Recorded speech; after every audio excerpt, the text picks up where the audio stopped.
Defense Primer, Geography, Strategy, and U.S. Force Design. Updated December 17, 2020. World geography is an influence on U.S. strategy, which in turn helps shape the design of U.S. military forces. World geography and U.S. strategy. Most of the world's people, resources, and economic activity are located not in the Western Hemisphere, but in the other hemisphere, particularly Eurasia. In response to this basic feature of world geography, U.S. policymakers for the last several decades have chosen to pursue, as a key element of U.S. national strategy, a goal of preventing the emergence of regional hegemons in Eurasia.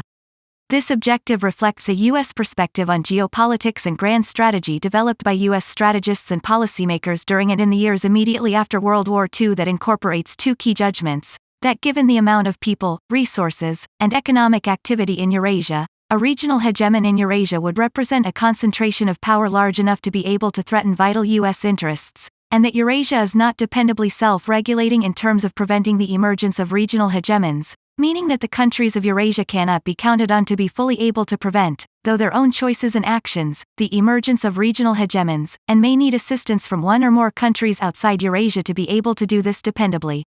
Preventing the emergence of regional hegemons in Eurasia is sometimes also referred to as preserving a division of power in Eurasia, or as preventing key regions in Eurasia from coming under the domination of a single power, or as preventing the emergence of a spheres of influence world, which could be a consequence of the emergence of one or more regional hegemons in Eurasia. The Trump administration's December 2017 National Security Strategy document states that the United States will compete with all tools of national power to ensure that regions of the world are not dominated by one power. Although U.S. policymakers do not often state explicitly in public the goal of preventing the emergence of regional hegemons in Eurasia, U.S. military operations in World War I and World War II, as well as numerous U.S. military wartime and day-to-day operations since World War II, and non-military elements of U.S. national strategy since World War II, appear to have been carried out in no small part in support of this goal. U.S. strategy and force design. The goal of preventing the emergence of regional hegemons in Eurasia is a major reason why the U.S. military is structured with force elements that enable it to deploy from the United States, cross broad expanses of ocean and airspace, and then conduct sustained, large-scale military operations upon arrival in Eurasia or the waters and airspace surrounding Eurasia. Force elements associated with this objective include, among other things, an air force with significant numbers of long-range bombers, long-range surveillance aircraft, and aerial refueling tankers. A navy with significant numbers of aircraft carriers, nuclear-powered as opposed to non-nuclear-powered attack submarines, large surface combatants, large amphibious ships, and underway replenishment ships. Significant numbers of long-range Air Force airlift aircraft and military Sealift Command sealift ships for transporting ground forces personnel and their equipment and supplies rapidly over long distances. Consistent with a goal of being able to conduct sustained, large-scale military operations in Eurasia or the oceans and airspace surrounding Eurasia, the United States also stations significant numbers of forces and supplies in forward locations in Europe, the Persian Gulf, and the Indo-Pacific. Comparing U.S. forces to other countries' forces. The United States is the only country in the world that designs its military to depart one hemisphere, cross broad expanses of ocean and airspace, and then conduct sustained, large-scale military operations upon arrival in another hemisphere. The other countries in the Western Hemisphere do not design their forces to do this because they cannot afford to, and because the United States is, in effect, doing it for them. Countries in the other hemisphere do not design their forces to do this for the very basic reason that they are already in the other hemisphere, and consequently instead spend their defense money primarily on forces that are tailored largely for influencing events in their own local regions of that hemisphere. Some countries, such as Russia, China, the United Kingdom, and France, have an ability to deploy forces to distant locations, but only on a much smaller scale. The fact that the United States designs its military to do something that other countries do not design their forces to do can be important to keep in mind when comparing the U.S. military to the militaries of other nations. For example, the U.S. Navy has 11 aircraft carriers while other countries have no more than 1 or 2. Other countries do not need a significant number of aircraft carriers because, unlike the United States, they are not designing their forces to cross broad expanses of ocean and airspace and then conduct sustained, large-scale military aircraft operations upon arrival in distant locations.